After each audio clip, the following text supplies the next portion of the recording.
श्रीमहालक्ष्मी क्षीरसागरकन्यका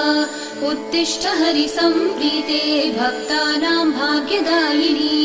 श्रीलक्ष्मी श्रीमहालक्ष्मी क्षीरसागरकन्यका उत्तिष्ठ हरिसम्प्रीते भक्तानां भाग्यदायिनी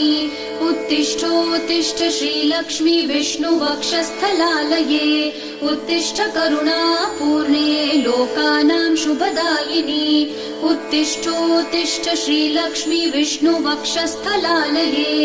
उत्तिष्ठ करुणापूर्णे लोकानां शुभदायिनी श्रीपद्ममध्यवसिते वरपद्मनेत्रे श्रीपद्महस्तचिरपूजित पद्मपादे श्रीपद्मजात जननी शुभपद्मवक्त्रे